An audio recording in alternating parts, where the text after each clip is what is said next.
Hola, ¿qué tal amigos? Buenas tardes, buenas noches, casi mi Edgar. Bienvenidos a un episodio más del Platón de Confucio. Buenas noches, Hugo, ¿cómo estás?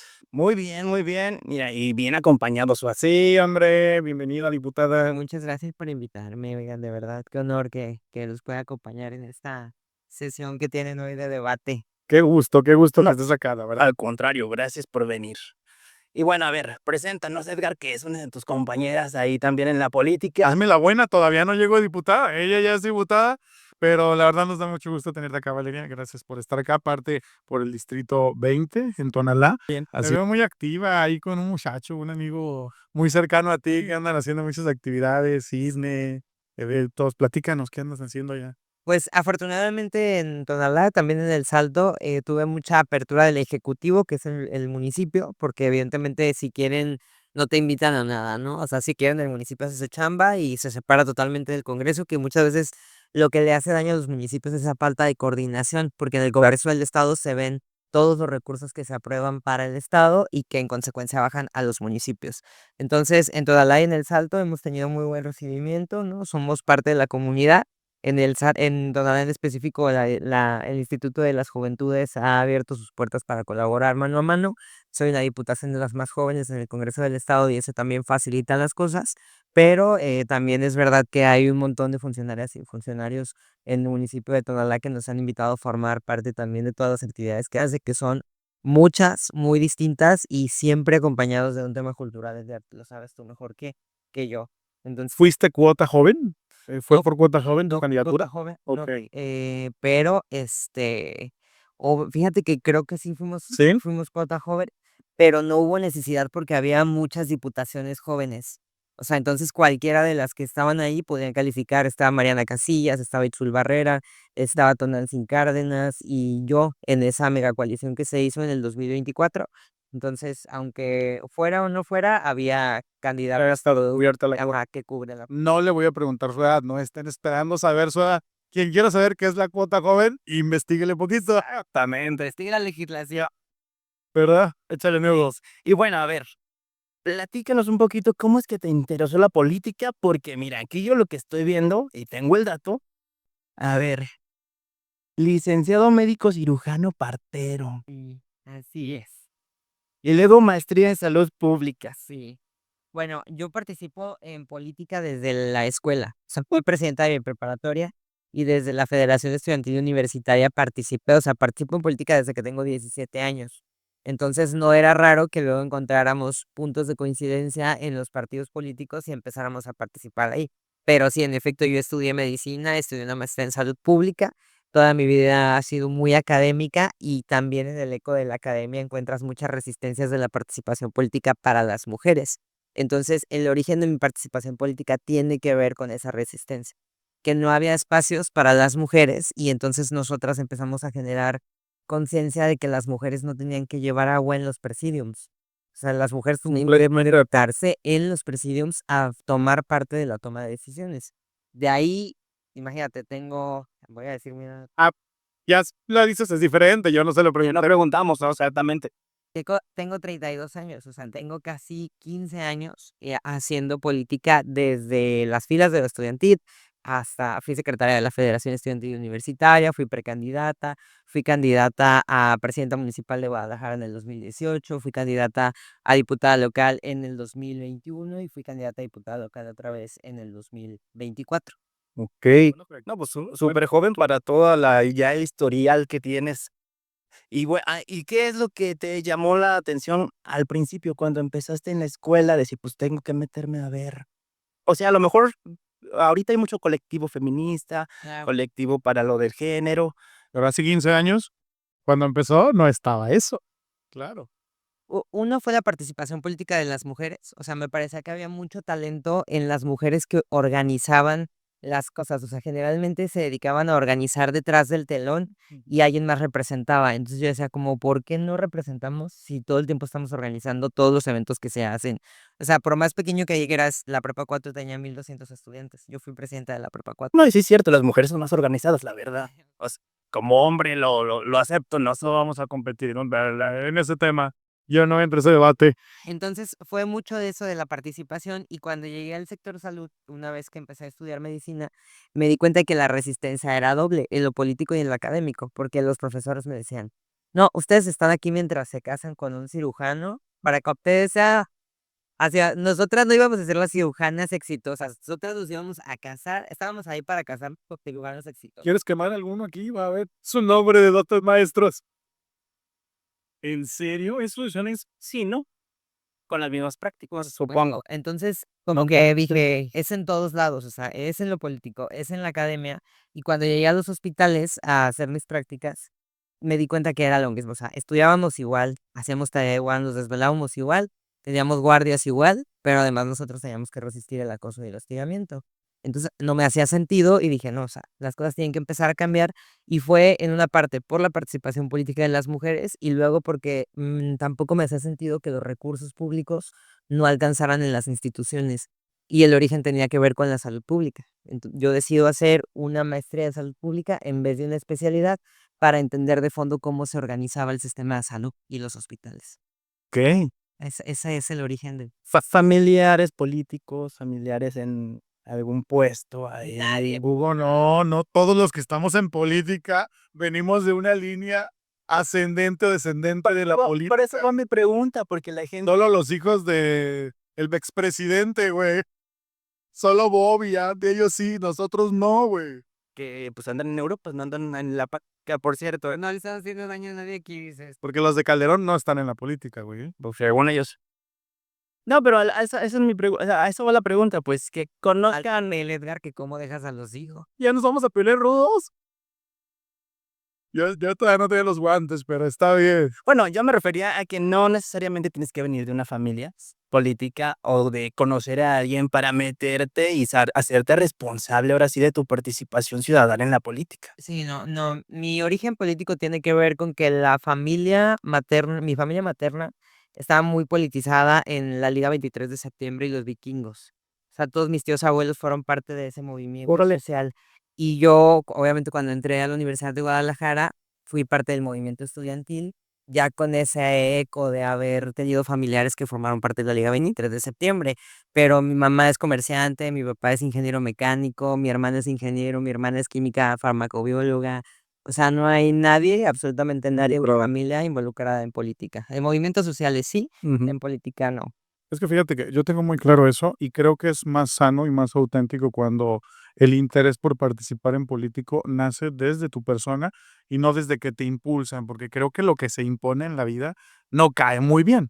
Y yo creo que si tu papá, tu alguien cercano dice, "Ey, tienes que ser porque si no, no vas a ser el heredero o el orgullo de la familia", ya no te cae bien. Y creo que si lo percibes cerca y te gusta, entonces cuando dices, ok, le entro con ganas y se nota el desarrollo de los que quieren y se preparan a los que solo van ahí por llenar el hueco. Sí, sí, Ya se nota. ya lo dijo ella, o sea, todo este historial en la política que tiene tan joven Olivero es por ganas de hacer algo por la gente, ¿no? Algo en la política, más que nada más estar ahí esperando que te caiga una curul o algo de los como los plurinominales. Oye, Valeria, pero ¿qué tan fácil o difícil es ser diputada? O sea, porque aspirar y serlo es súper difícil, ¿no? Y Para como llegar ahí. mujer, agregándole. Ay, yo no sé si el tema de aún tenemos que debatir ese punto, o sea, aún sientes la diferencia Esa es mi pregunta. en el Congreso aún. Y claro, No manches, porque platícanos. Bueno, número uno, la complejidad de ser diputada o diputado es que las personas no sienten tu trabajo, ¿me explico? O sea, las modificaciones a las leyes no tienen un impacto inmediato, o sea, no son tangibles para las personas y entonces es como, ¿para qué quiero 38 personas allá, sabes, que están viendo sabrá Dios qué, y luego de repente está este mito como de que te quedas dormido en el escudo?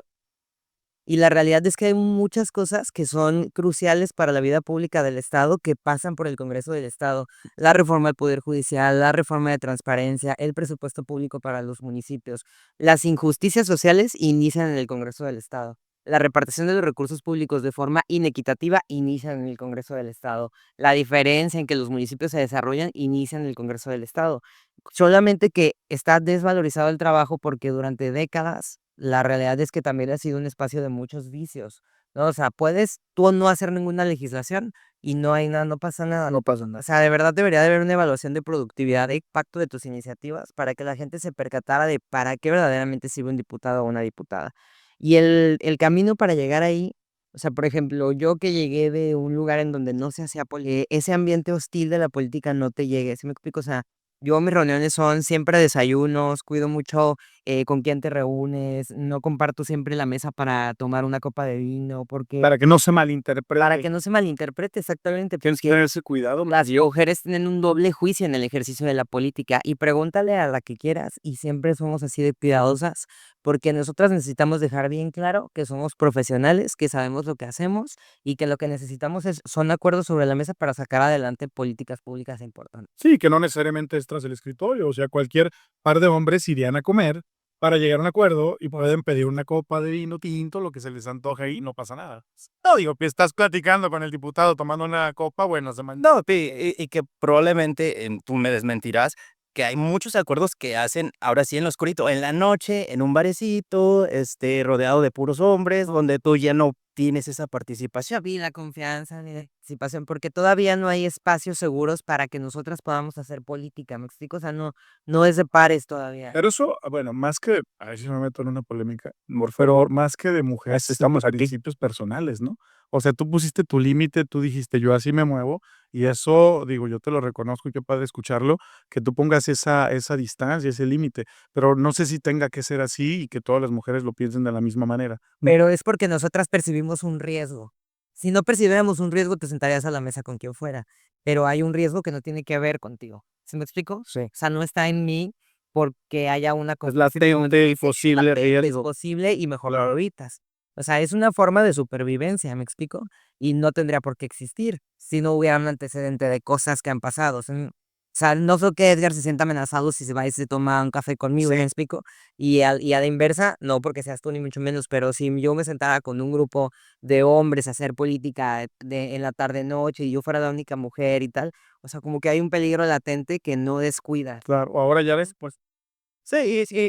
Y aparte la crítica, ¿no? La crítica de parte de los hombres y de las mujeres también, porque también es mucha doble moral a veces ahí. Y que crecimos en un sistema que nos enseñó a ser punitivista con ese tipo de comportamientos. Entonces también nosotras tenemos que quitar todos esos estigmas, pero es que muy complicado porque es cultural.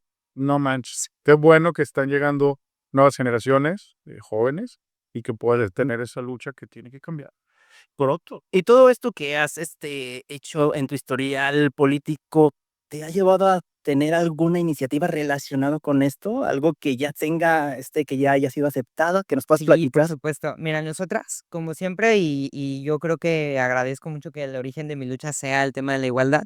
Nosotras estamos trabajando en la Fiscalía Especializada en Delitos contra las Mujeres.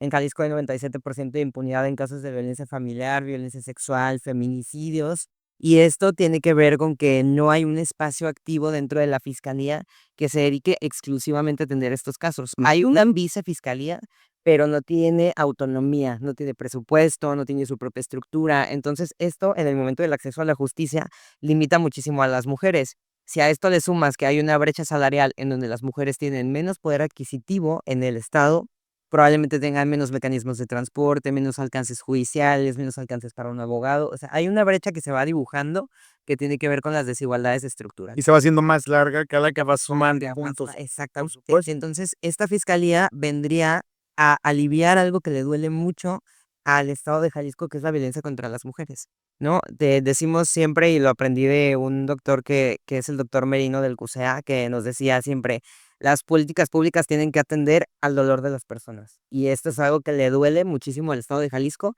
y hemos trabajado mucho en esa parte con el tema de las mujeres, porque creemos que ofrecerle a las mujeres una vida digna, libre de violencia, o sea, la lucha por la igualdad es la lucha por todos, o sea, por hombres, por mujeres, por las generaciones que vienen. Igualdad. Exactamente. La palabra lo dice. Y lo creemos genuinamente, ¿no? Queremos un estado en donde no te cueste la vida andar en carretera, no te cueste la vida salir sola, o que al menos podamos estar construyendo eso para las generaciones que vienen. O como dices, literalmente, salir a cenar con alguien Salir a cenar y que que sea seguro. Bueno, yo veía un reel de TikTok que decía los lugares más inseguros, ¿no?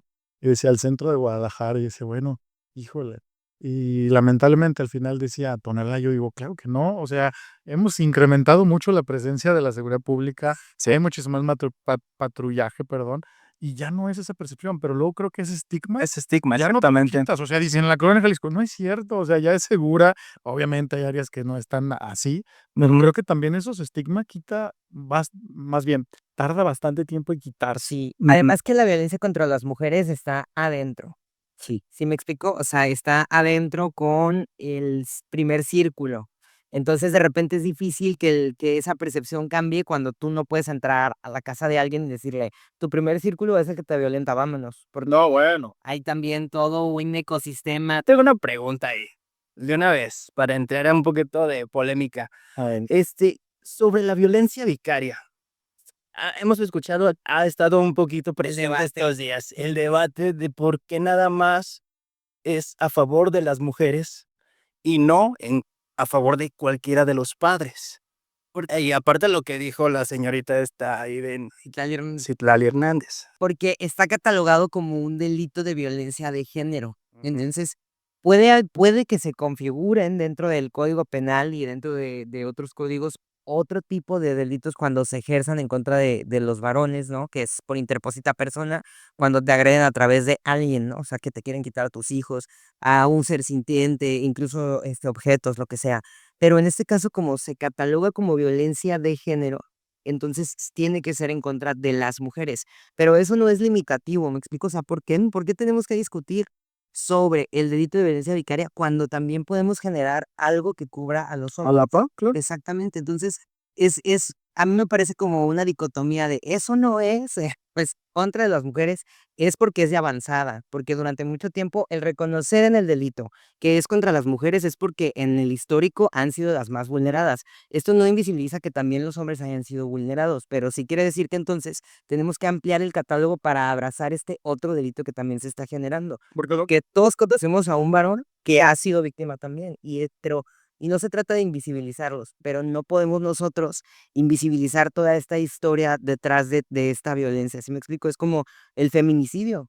O sea, sí es cierto que matan más a los hombres, pero había que reconocer que hay una crisis. Entonces, es eso. O sea, por eso yo no me creas que me enrolo así de que no, vamos a dejar el. Pero es que luego se vuelve una práctica que es llevarte a un callejón sin salida, Exacto. cuando tan sencillo es encontrar una alternativa. Ajá. Sí, a eso quería llegar, pues, o sea, que no necesariamente tienes que estar, a fuerzas queriendo entrar en ese paquete, cuando tú puedes, ver de otro lado o intentar, con otras leyes, el mismo fin, ¿no? Exacto, porque también ahí podría ser lo que pasó al principio con las mujeres. Ujú. Puede ser un delito por interpósita persona, que ese es como se catalogó al principio de violencia vicaria, que no abrazaba a la lucha de las mujeres. Entonces, por eso, pero hay una alternativa, me explico, como la hubo en un principio. Nada más como me dice Enrique Velázquez, quieren ganar 5-0 y no han metido el primer gol. Pues, Quiere que les dé ventaja. Okey. Oye, vale, ¿y qué onda? ¿Qué más estás haciendo en el Congreso? ¿Qué iniciativas traes? Platícanos, ¿cuál es tu agenda en el Congreso? bien, nuestra agenda sí tiene mucho que ver con las ciudades. O sea, el derecho a la ciudad para nosotros es una agenda primordial. No solo el derecho a la ciudad para las mujeres, en este momento es para todas las personas. Y nosotras estamos a punto de presentar una ley de ordenamiento territorial de asentamientos humanos. Ustedes han visto cómo las ciudades van devorando poco a poco los espacios públicos. Lo que antes era horizontal hoy es todo vertical. Y está bien que ese sea el futuro de las ciudades, porque hay que concentrarlas al centro para los servicios y demás, pero lo estamos haciendo de forma desordenada. Todos los privados llegan, desarrollan, se aprovechan de las amenidades de la ciudad y se pegan. No le meten drenaje, no le meten asfalto, no le meten áreas verdes, no se encargan de que haya transporte público, seguridad social, salud, educación, y se van, y ellos ya se enriquecieron de todas esas amenidades que ya existían y se las cargan al estado y al municipio. Bueno, ustedes se encargan, aquí les dejamos una densidad poblacional de 17 pisos por 4 departamentos de cada piso y usted tendrá todos los problemas. No, y deja el drenaje, sin estacionamiento, Sin viabilidad, sin impacto ambiental. sin elevador. Y puedo llegar sin carro, pero más no puedo estar sin ir al baño. sea, para mí el drenaje es muchísimo más importante que el estacionamiento. El problema en esto, Hugo, es que luego se vuelve un problema que tiene que cargar el gobierno. Sí, claro. Exacto. Y es ahí donde la gente no lo comprende, no lo visualiza, porque dice, bueno, a mí no me importa quién me la hizo, tú me la pagas.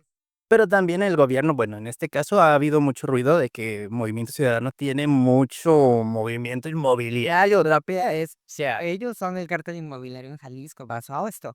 Y desgraciadamente la ley es tan laxa que han podido hacer el cártel inmobiliario en Jalisco. O sea, esta es la casa del cártel inmobiliario. Y lo que buscamos con esta ley es, uno, si hay viabilidad de construcción o no hay viabilidad de construcción. O sea, simplemente no por, ahora no el centro de Guadalajara, Tlajomulco, con la vivienda abandonada. Claro que no había viabilidad de construcción, no había transporte público, no había drenaje, no había servicios, no había educación. Evidentemente las familias iban a abandonar esos hogares. Entonces, lo que hace esta ley es que pone candados para la viabilidad de construcción. Pero habla solo de lo que se construyó a partir de la A creación de la partir ley. de la creación de la ley. Y lo que ya está hecho, el problema Retroactivo. El problema que ya tenemos, desgraciadamente, en retroactivo no lo vamos a poder, no lo vamos a poder, resolver. Pero, por ejemplo, en municipios como Tonalá, que apenas empiezan con un boom de inmobiliario, tendríamos que pensar en el ordenamiento territorial místico, en Tlaquepaque, donde todavía hay muchas zonas de urbanización, hay que pensar en el ordenamiento territorial, porque hemos pensado en las ciudades en individual, cuando son colectivas, cuando son de todos. Hay que pensar en las ciudades como se construían antes, con centros de recreación, con una iglesia en el centro, con los parques al centro.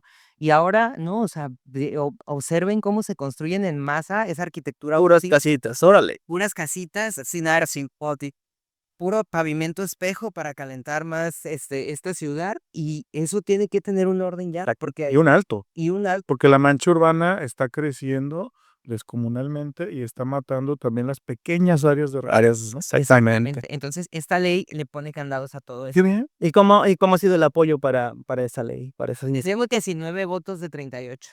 Obviamente, nadie de Movimiento Ciudadano va a contar, va a votar con Lo nosotros. estás citando el negocio. Hemos encontrado eco con el PAN, porque esto no pasa solo en la área metropolitana de Guadalajara, ya empieza a suceder en las regiones. Claro. Y los diputados y diputadas entienden que es un problema que le estás heredando a los municipios.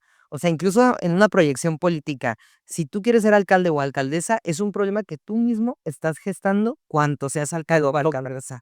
O sea, porque vas a tener que dar servicios a lugares que nunca se entregaron. Vas a tener que asegurar transporte público de algo que tú ni sabes que se está construyendo, y hay muchos responsables en torno a eso. Está la CIOP, Secretaría de Transporte, el IMEPLAN, los municipios y El CIAPAN, el con las famosas factibilidades, Facilidades hídricas. se las entregan como si todo estuviera bien y no existen y no Tú existen. les preguntas a los avecindados, ¿vinieron a hacer un estudio de factibilidad hídrica? No, nunca vimos. ¿Una qué? ¿Un qué dijo? Sí, de verdad, Sí, de verdad. sí, lo entiendo. Valeria, Edgar, ¿me permiten un momentito nada más para comentar a la gente, recordar que estamos en vivo? Estamos en vivo. Si tienen preguntas, comentarios, mándenlos aquí para la diputada, para Edgar también, para mí. Si alguien quiere invitarnos una coquita, también se aceptan invitaciones de coquita. Las que tienes aquí ya, Y quisiera decir que es una cuba, pero no. ya me acabo de terminar mi café que amablemente me regaló la diputada, riquísimo. Muchas gracias, la verdad. ¿Dormiste? Sí, sí, ya desperté. Aquí andamos pila. En la madrugada les escribo. Lista para el debate. Pero sí, aquí andamos, entonces está en vivo, amigos, así que manden todos sus comentarios, preguntas y en la medida de lo posible las estaremos pasando y las estaremos respondiendo. ¿Qué onda, amigo? ¿Sacas tema, saco tema? Pues mira, y quisiera hablar un poquito, permíteme empezar, para ver lo que nos ha pasado este fin de semana, algo nacional e internacional, por un lado y por otro. Pues retomando un poquito de lo que habló, las marchas sobre las quejas del transporte público, Claro. del aumento del transporte a 14 pesos, de lo de la tarjeta, ¿cómo han visto las marchas? El aniversario de Guadalajara. 150 millones de la Plaza Liberación, por supuesto que sí. Y 70 millones de la Minerva, todavía celebramos. Dijo nadie nunca. Mira, ¿le qué? Bueno, mi pregunta va porque he visto, si con esta última, bueno, que fueron dos, estuvieron Moreno y estuvo el PAN ahí con 5 personas. No, espérame, ¿cuáles 5?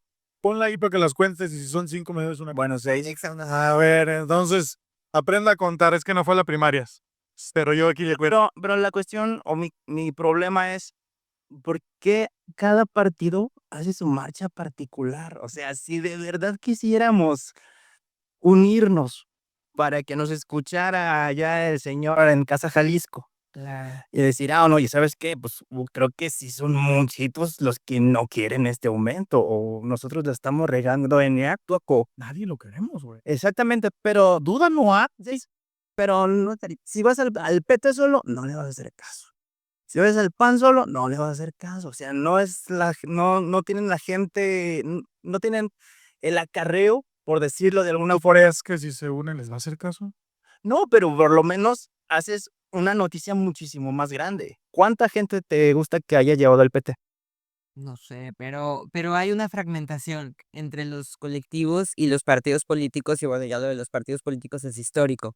Entonces también hay como un respeto de la movilización social de los colectivos, que no ven bien la participación de los partidos políticos porque hay un ambiente como de colusión, ¿no? O sea, ellos dicen, ay, sí se manifiestan, pero de todos modos lo dejaron que sucediera. Lo que pasa es que la discusión de fondo es que nadie pudo haber metido las manos porque el comité tarifario está blindado. Y esa es una realidad. Entonces, de origen, Falta información. hay que modificar el comité tarifario para que deje de estar blindado, como muchas cosas que se hicieron amañadas en Jalisco, el consejo directivo del IPEJAL, el comité tarifario, en donde los privados llevan mano, los sindicatos llevan mano, la secretaría lleva mano. Y esas son cosas que hay que ver de fondo. Y luego viene lo de los partidos políticos, que nunca se ponen de acuerdo en la manera de manifestarse porque hay que ganar la discusión pública, hay que ganar la agenda pública, y eso les impide salir adelante con esto. Pero en el Congreso sí hay un eco de el PAN, el PT, Futuro, Hagamos, Morena, algunos miembros del PRI, ¿no? Que sí han salido al unísono a decir que fue una tarifa arbitraria que no corresponde al aumento anual. El aumento anual era de 11 pesos con 13 centavos y nos hicieron creer que nos estaban haciendo un favor al subirlo a 14 Con el subsidio. con un subsidio. Cuando lo ideal es que, a ver, ya entendimos que todo sube, el salario también sube, pero tendría que ser gradual el aumento. No tendríamos por qué haber subsidiado primero 900 millones y luego 1,200 millones en otra exhibición, cuando esto también es un negocio. O sea, ellos y entonces el transporte privado, ¿qué le está aportando a la ciudad? Ya les estamos dando dinero, ellos ganan dinero. Entonces, están haciendo un negocio Ujú. con amenidades otra vez de la ciudad, de los municipios, con nuestras calles, con nuestros semáforos, con nuestras paradas de autobuses, y dicen que no les alcanza. ¿Y cuál es la mejora del servicio público? O sea, solo incrementa, no se justifica, pero la gente se sigue quejando del lapso tan largo entre las rutas, del mal servicio, de los camiones que están descompuestos, que tienen fallas. No tienen RAM. Y vamos a darle una raspadita también a los municipios metropolitanos de todos los colores. Pues tampoco tienen los servicios, tampoco están iluminados, tampoco está la policía, tampoco tienen las amenidades para que las personas caminen a gusto, en confianza de la escuela a la parada del camión, de su casa. O sea, yo sí creo que la organización a la que te refieres, Hugo, híjole, yo vi actores políticos del mismo partido que hacen su ronchita. Sí. Y ponen sus cartelitos para que sepa su papá político que estos 10 eran míos, estos 20 eran tuyos, estos 100 eran de aquel. O sea, si entre partidos no se organizan, güey, imagina cómo podrías juntar. Yo creo que el tema de las manifestaciones tendría que ir mucho más de fondo y que sí al final, ok, todos profesamos algún partido político, Claro. incluso los ciudadanos, pero creo que hay momentos donde se tienen que quitar la camiseta y hacer un solo sonido, una sola voz, pero que nadie lo politice. Claro, eso es lo que se debería buscar. Y también hay que reconocer que la sociedad civil organizada utilizó todos los instrumentos jurídicos que tuvieron a mano. El referéndum, el plebiscito, los amparos colectivos. O sea, sí hay una movilización en torno al aumento del transporte público que ha logrado reunir todos los esfuerzos, tanto de partidos como colectivos, pero para marchar no. O sea, instrumentos jurídicos sí, para marchar no. ¿Qué crees que vaya a pasar con el transporte? Mira, ¿Cómo lo ven? lo peligroso es que ya empezó la bancarización. O sea, la tarjeta ya está siendo una necesidad para las personas que saben que tienen que acceder a este subsidio. Entonces, eso es algo que ya no vamos a poder echar para atrás, desgraciadamente, durante este sexenio, porque nos va a pasar como con la verificación. Va a salir más caro la rescisión del contrato que seguir adelante con él. Y eso es lo más grave que sucede cuando empiezas a privatizar servicios públicos. Entonces, desgraciadamente, puede que ganemos algunas batallas, ¿no? O sea, si nos creo que no hubo acciones de inconstitucionalidad por lo mismo de que es un privado, que no es un impuesto, no está estatizado el transporte, pero, o sea, en ese caso la Corte pudo haber intercedido y bueno, ya ahí sí no hay nada que hacer en contra de la Corte, pues, ¿no? Pero en este caso no sé hasta dónde nos alcance con el plebiscito, con el referéndum y con los amparos. Es incierto, entonces. Sí, es sí, incierto. porque más allá de lo que es, el apoyo o el subsidio, es todo lo que le están pagando, le están invirtiendo a un privado Así es, para el beneficio del privado, exactamente. literalmente, ¿no? Yo siempre les pongo el ejemplo del corredor del Salto. En el corredor del Salto, en el corredor industrial, sí hay vigilancia por parte del ayuntamiento y todo, pero los empresarios también ponen su vigilancia privada, se encargan de sus calles internas, del alambrado, de sus jardines, de todo, porque es un privado. Sí. Entonces, en este caso, el transporte público, que no es público, es privado, se aprovecha de todas las amenidades del Estado Los beneficios, y no hay nada a cambio. O sea, vamos a dejar de discutir acerca de las mejoras de las unidades, que esas hay que verlas una por una. Y si tienen el porcentaje de unidades con accesibilidad, que se supone deben tener reglamentos. Pero no le invierten a nada. O sea, ellos no se coordinan con la CIOP, no se coordinan con la Secretaría de Transporte para ver dónde están las paradas, dónde están los derroteros, para ver cuáles son los temas de alumbrado público que tienen los municipios. O sea, no hay una mesa de coordinación para eso. Y sí viene en la ley de movilidad. Al contrario, el subsidio siempre para, oye, necesito camiones, ¿cuánto me vas a dar, no? Y ahora les estuvieron patrocinando camiones. Cierto. pero, pues, ¿dónde está?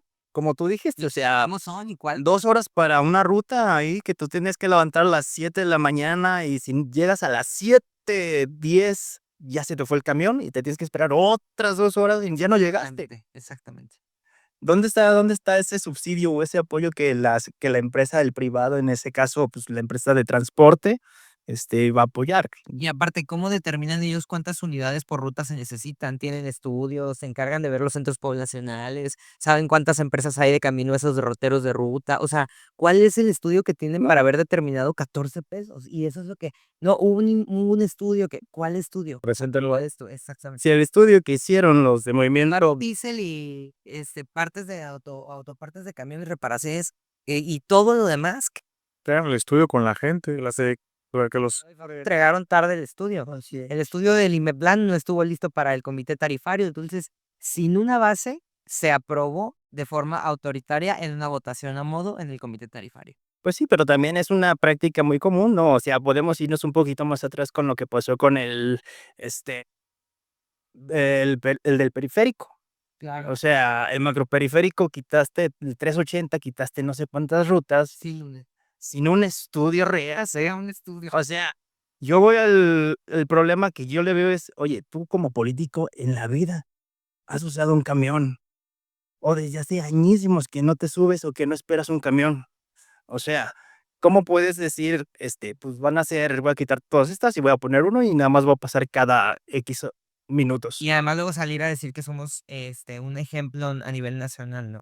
Y hicieron no sé cuántos estudios y que le costó sabe cuántos millones esos estudios, o sea, No, y el problema de la movilidad en Jalisco y en la zona metropolitana cada vez es más grave. O sea, debiese ser un transporte público de calidad para que más ciudadanos se atrevieran a utilizarlo y tratar de dejar los vehículos. O sea, Exactamente. ya Lázaro Cárdenas es un estacionamiento que va, López María, pues mareante, ¿no? o sea, Javier Mina, las avenidas que antes transitábamos, bueno, ya es un caos. sí, o lo que hacen de meter, autobuses en lugar de tren, o sea, y la parte no lo conectas. Yo, híjole, a mí es la parte donde me quito el ala política y lo digo como ciudadano también, ¿qué estamos haciendo?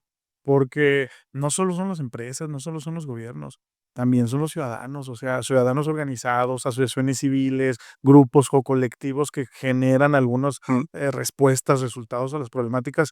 La verdad, yo sí invito a la gente a que se organice, porque no nada más es criticar y señalar a quien está al frente, porque mira, en Jalisco ya hemos tenido la alternancia política. En México ya hemos tenido la alternancia política y ni lo han resuelto ni los derechos, ni los izquierdos, ni los amarillos, ni los rojos, y el problema sigue. Y el problema es que cada vez más ciudadanos transitan y viven acá, porque también hay problemas importantes en el país que mucha gente está migrando de otros estados a vivir en Jalisco, Sí. de otros municipios del interior a vivir en la metrópoli, chavos que vienen a estudiar acá. Entonces, el problema creo que no es una buena referencia decir, hace unos años no lo era, no, es que el crecimiento ha sido descomunal en los últimos 10, ¿no? Y la que no también nosotros desde Cuando estaban pasando por aquí también Ujú. bastantes migrantes que cerraron la frontera hace un par de años, aquí se estacionaron muchos, ¿no? Sí, sí. Claro. Y se quedaron. Entonces, también yo creo que, híjole, hay que ser también responsables, ciudadanos responsables, informados y que también puedan hacer propuestas de calidad. ¿Para qué? Pues para que sepan qué hace un diputado, qué cargo y responsabilidad tiene y quién puso la tarifa. ¿Y qué le puedes exigir? Porque te aseguro que, híjole, uno pone cualquier publicación y preguntan 100 cosas que no te tocan, güey. Ajá. Pero la gente no Sí, pregunta. sí. Y pues si no respondes, es un hijo de sabe quién. Ay, no le No, y interesa. aunque le contestes, eres un grosero porque no le tienes la respuesta que él quería. ¿Ok? Sí, bien. Sí, sí, sí, sí, tienes razón. Como somos políticos, pues no vamos a decir eso. Olvídenlo. Eso no lo dijimos. Vamos a buscar la mejor respuesta. ¿Qué otro, amigo? Pues yo, ¿quieres que tienes algún tema? Yo tengo una bien picuda. A ver. A ver si la diputada no se ofende porque la saque acá. Pero tengo mi duda. El tema de las infancias trans. ¿Qué onda con ese tema en el Congreso local? La verdad es algo que pues hemos dado seguimiento y independientemente a los colores, ¿qué está pasando con ello? Platícamelo desde el punto más objetivo. Mira, las infancias trans tiene que ver con el derecho de las infancias a su identidad. Y no es más que el derecho de una niña o un niño a modificar su acta de nacimiento. No lo digo yo, no lo dice el PRI, no lo dice Morena, no lo dice nadie, lo dice la Suprema Corte de Justicia de la Nación. Fue una sentencia emitida por la Suprema Corte de Justicia de la Nación que obliga a los estados a acatar la ley para generarles ese derecho a las infancias. ¿Cuál es el problema? El problema central no es ni de la política pública ni de la homologación a la Suprema Corte. El problema es que fue un tema politizado, utilizado por el gobernador para salir del tarifazo. Por eso él sale tan estridente a decir, no vamos a permitir en Jalisco el cambio de sexo de los menores y tal, cuando no tiene nada que ver con el cambio de sexo. Una cosa es el género, otra cosa es el sexo es biológico, el género es una construcción cultural de cómo tú, Edgar, eres como hombre, cómo yo, Valeria, soy como mujer, y esa es una cosa totalmente distinta de lo que salieron a decir. Entonces, se ha generado un discurso de odio del que debemos preocuparnos, porque el hecho de que no queramos nombrar que hay niñas y niños que son trans o que quieren serlo, quiere decir que los vamos a eliminar, ¿sí me explico? O sea, no quiere decir que porque tú y yo digamos que no existen van a desaparecer, no, y ese discurso de odio, imagínate un niño o una niña que se identifican como infancia trans, que escucha a la autoridad más importante del estado de Jalisco decir que lo que está pasando está mal y que no existen y que tal, lo único que quiere la Suprema Corte de Justicia de la Nación es eliminar la discriminación que hay en contra de estas infancias. ¿Por qué? Porque el acta de nacimiento les permite ser llamados como ellos quieren ser llamados. Y esto hace que en la escuela les dejen de decir de una forma o de otra, que las maestras y los maestros dejen de revictimizarlos. O sea, una infancia que genera su identidad a más temprana edad tiene un mejor desarrollo, tiene derecho a un empleo, su INE corresponde con lo, ya cuando cumplen la mayoría de edad, corresponde con su identidad física, ¿me explico? Es una cosa de causas de derechos humanos que tiene que ver con su derecho a la identidad, no más. No se trata de cirugías en menores, no se trata de cambio de sexo, no se trata de hormonización, o sea, no. De hecho, hay una legislación en el Congreso del Estado que ya está en primera lectura, que es para que los menores de edad no sufran cirugías estéticas. Y estamos a favor de eso, sí reconstructivas, no estéticas, porque pones en peligro la vida de los menores. Claro. Y no hay que arriesgarnos a eso, evidentemente, porque sus cuerpos no están terminados de desarrollarse y hay que esperar cierto tiempo para que médicamente sean aptos para una cirugía estética. O sea, y hay que separar las cosas para no permitir que personas como el gobernador se aprovechen de esto y generen discursos de odio. Y una pregunta ahí. Dijiste cirugías sí reconstructivas, no estéticas. ¿A qué te refieres o cuál es la diferencia en una cirugía reconstructiva y una estética? Una cirugía reconstructiva es funcional, es decir, para dar hendido. Haces una cirugía reconstructiva en el menor, una quemadura de una mano, tomas injertos de la pierna y colocas la piel en la mano para que sea funcional su movilidad.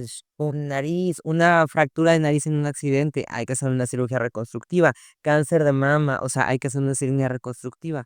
Esas son cirugías reconstructivas que son funcionales, a diferencia de las cirugías estéticas. Tampoco tenemos nada en contra de las cirugías estéticas siempre que sean realizadas por un cirujano, un cirujano plástico certificado, pero en mayor Bien, edad, claro, adulta. Y por ejemplo, hasta o ¿desde dónde o hasta dónde podemos decir que un niño es consciente de lo que quiere o de lo que siente como tal en cuestión de género? Pues mira, los niños, digo, hay que reconocer que los niños son titulares de derecho y deben ser tutelados por el Estado, ¿no? Tiene que ser tutelado que accedan a esos derechos, que sean titulares de esos derechos.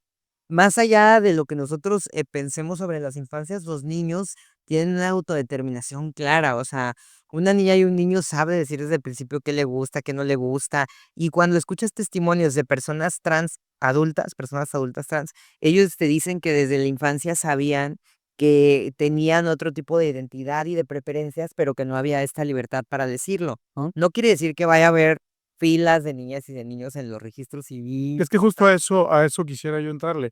Hablamos hace rato de los estudios, ¿no? O sea, hay una tabla, hay un número, hay un estudio cercano a que vea a nivel nacional, porque lo que entiendo es se está homologando esto o se busca que se haga en todo el país, ¿no?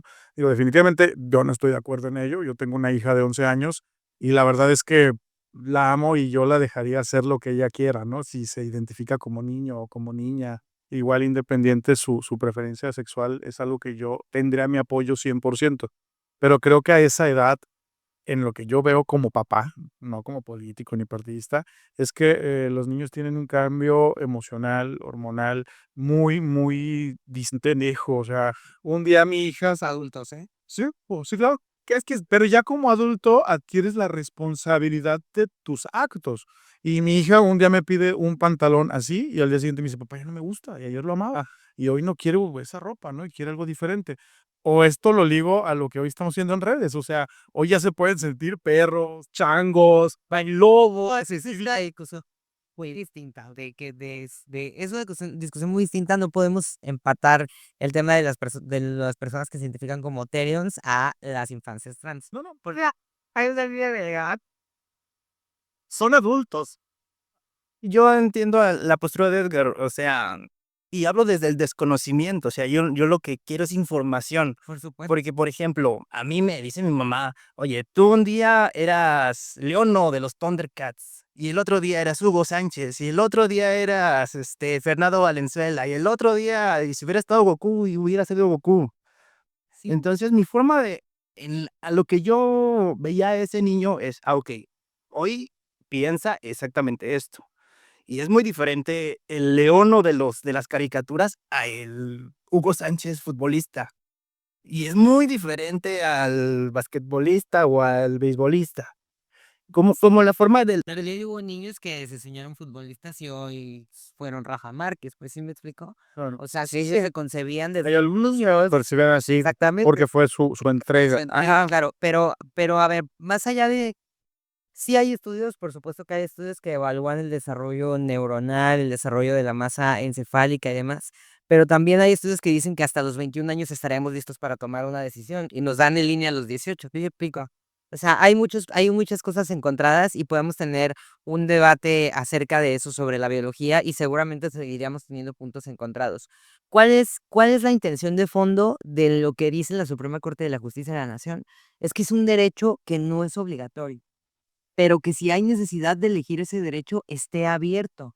O sea, hoy, miren, hoy ni siquiera tendríamos que estar discutiendo porque hay un manual de procedimientos civiles en donde lo bueno es decir, a cualquier municipio del estado y te modifican tu acta de nacimiento.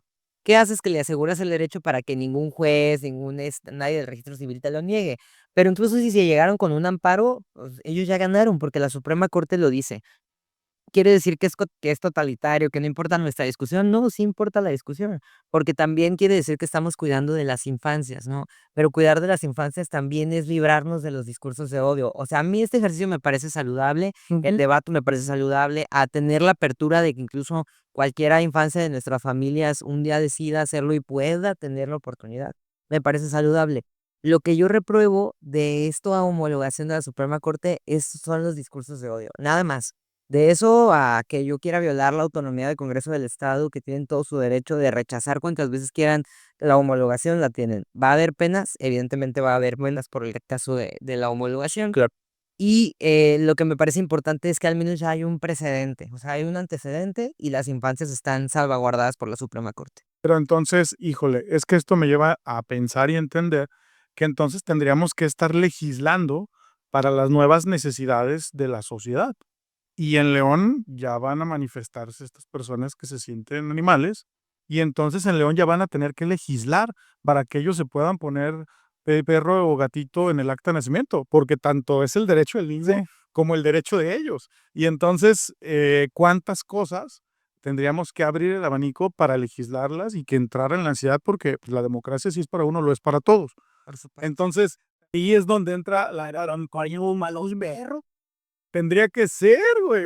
¿Qué diferencia tiene el niño del que mencionan que quiere cambiarse el nombre a el que se quiere cambiar el nombre también por uno de animal, güey? Pero bueno, en ese caso yo creo que también tendrías que pasar por el psicólogo, ¿no? O sea, psicólogos. No, tú ya te estás haciendo a otro tema, tarón. Todos tendríamos que pasar por el psicólogo. Que hay uno fuera, saliendo te puede... O desde mi punto de vista, muy especialmente si de repente yo veo a alguien de los que nos está acompañando aquí, nosotros de repente que, ay, pues ahorita me estoy sintiendo perro. Voy a tomar agua. Ajá. Sí, pero yo veía que les dan croquetas y no se las comen. O sea, o son o no son, güey. Y eso se tendrá que legislar, digo, no lo sé. Estamos entrando en una nueva generación pública, Paulita. Tiene que ver qué está pidiendo esa comunidad, ¿no? O sea, qué están pidiendo y entonces, digo, tampoco es, nosotros no conservamos las leyes de cuando estaba la Inquisición aquí, o sea, la ley evoluciona, se cambia, exactamente, y bueno, si un día hay una comunidad que requiere cierto reconocimiento de derechos y tal, pues desgraciada o afortunadamente, la ley tiene esta facultad de movilizarse según las necesidades sociales y también de dar marcha atrás según las necesidades sociales, entonces creo que eso es lo bonito de la ley, ¿no? O sea, que trata de abrazar todas las causas para que nadie quede fuera. Esa es el principio de las leyes, es que nadie se quede fuera. Y es que esa discusión se vuelve muy polémica. Nos gusta o no, nos puede gustar o no nos puede gustar. O puede coincidir en tu partido y a lo mejor no en tu persona. Es- Y entonces te ponen a luchar causas que no tienes, güey. Al rato mientras vas a andar pidiendo el voto y en otra puerta va a haber un perro que adrando así con su panfleto de pues vote por mí. Imagínense que la ley se hubiera quedado castigando a las mujeres por divorciarse o por haber tenido aborto. Tiene que... O sea, ¿sí me explico? La ley cambia conforme cambian nuestras generaciones y probablemente o no, esto requiera una ley o no, pero Se tiene que discutir, claro. observarlo exactamente. Y qué bueno que esté pasando y qué bueno que sea en Jalisco y pues digo, ya ustedes lo decidirán allá, pero yo creo que es interesante ver y celebro ese tipo de debates porque luego se vuelven decisiones totalitarias y creo que eso no abona Exacto. en nada a la sociedad. Pues qué padre que haya debate, que haya distintos puntos de vista. Estoy seguro que van a encontrar un punto de equilibrio, un punto medio, que al final el beneficiario pues va a ser siempre el ciudadano. Yo no creo que alguien se levante con ganas de legislar a fregar a los ciudadanos, o sea, no lo creo. Yo creo que todos están ahí Ay, intentando hacer lo mejor posible, pero bueno, ya cada quien. Se nos está yendo el tiempo, nos hemos ido solo con un par de temas. ¿Está alguna otra cosa que nos quieras compartir, algo que tú traigas? bueno, solamente decirles que este tipo de debates aquí y en todos lados es muy saludable. Aquí y hace falta mucho debate en el Estado. El nivel de política que estamos manejando para poder debatir es bajísimo. O sea, tenemos diputadas que han querido agredir a golpes a otras diputadas.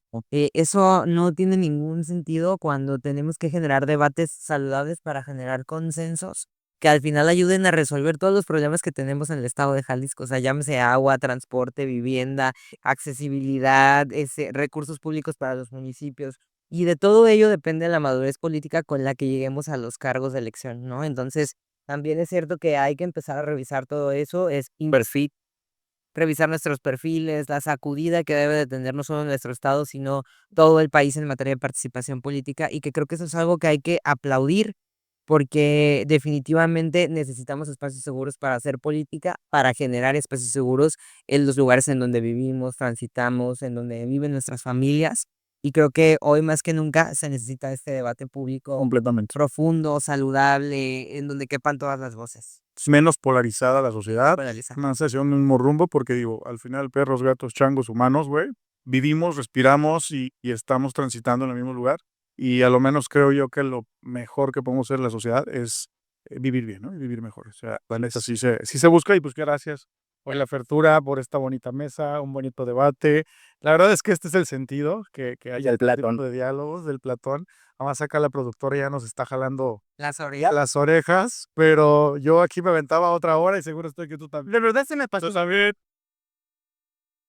Pues bueno, mira, ya estamos terminando nada más. ¿Dónde te podemos encontrar? ¿Dónde se puede comunicar la gente contigo? ¿Tiene redes sociales? Sociales, yo las manejo totalmente, personalmente, es en Instagram como Valeria Ávila, en Facebook como Valeria Ávila y en X estoy como Valeria Ávila 93. Para cualquier comentario, duda, sugerencia, ahí está. Ya las vieron, aquí las pasamos en pantalla y las vamos a etiquetar en cada uno de los reels que estarán saliendo de la diputada también. Mi Edgar, tus redes sociales ya también para ir Mis terminando. redes sociales aquí también van a aparecer. Yo estoy como Edgar-López J de Jaramillo en Instagram. En Facebook estoy como Edgar López Jaramillo, igual en YouTube, ahí síganme. Hacemos de todo un poco y la verdad es que aquí es de los momentos que más disfruto, cuando me siento acá a platicar con buenos amigos y cuando hay un muy buen nivel de debate. También eso se agradece, se agradece. Que luego cuando no participan uno nomás está como queriéndole sacar y nada más me lo Al tiempo se va a volar. exacto. Mis redes sociales, pues es Hugo.enciso con doble S. Estamos en Facebook, en Instagram, en YouTube, en todos lados. Así que búsquennos y van a ver también parte de lo que hacemos en la producción. Y pues el Platón de Confucio, estamos como el Platón de Confucio también en todas las redes sociales, Facebook, Instagram, YouTube, TikTok. Así que ahí pueden mandarnos sus comentarios, sus mensajes. Si quieren algún invitado específicamente, también ahí díganlo y nosotros lo vamos a resolver de una o de otra forma. Fíjate, Hugo, que me gustaría agregar algo importante. Quisiera que cuando saquemos la publicidad del invitado, que es unos días antes, podamos abrir la parte de preguntas, porque luego nos dicen, ¿por qué no le preguntaste esto? Porque no se me ocurrió en ese momento, güey. Pero si llegan previas, Ah, que cuando anunciemos al futuro invitado nos hagan ahí las preguntas en la misma imagen del futuro invitado y tengan por seguro que aquí las vamos a dialogar, ¿va? ok. Pues muchas gracias. Perfectísimo, pues muchísimas gracias. ¿Algo más que quieran agregar para este bonito inicio de semana? Que tengan un excelente fin de mi parte y pues que disfruten su tiempo y pues que no lo perdamos, ¿no? Que planeemos, que aprovechemos cada momento porque la vida es fugaz y yo creo que hay que hacer lo que nos gusta. Ah, y muy importante, mi Edgar, agradecer a quien nos está prestando este espacio, por favor. En nuestra casa. Pásame la galleta que me estaba comiendo ahí nomás para que la vean. Aquí está, mira, Felicidad. mira, Givos.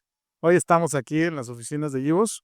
Cualquier cosa ya saben, escríbanos, buenos amigos, ahorita yo me la compro. También los pueden encontrar. A ver, ¿me lo repites, por favor? Ahí, ese mismo. ¿Tienes ahí los datos? Muy bien. Ahorita los ponen, aquí estamos en las oficinas de Givos. Cerca mira, ahí van. Yo y este. A ver si vas dejando la coca, Hugo, porque así empezaron los perros y los gatos. También los pueden encontrar como Preseo Guadalupe Montenegro, 1861, acá estamos. los pueden encontrar como Centro Privado de Justicia Alternativa. Jamil 360. Ustedes vénganse y pregunten por una cosa u otra. Pues muchas gracias por estar aquí. Que tengas una excelente semana. Super programa, muchísimas gracias, amigos. Nos estamos viendo aquí en el Platón de Confucio. Nos vamos a subir todos estos programas y los reels a las redes sociales que ya vieron ahí, así que no se lo pierdan. Y cualquier cosa, aquí nos estamos viendo. Esto fue el Platón de Confucio. Gracias a la producción.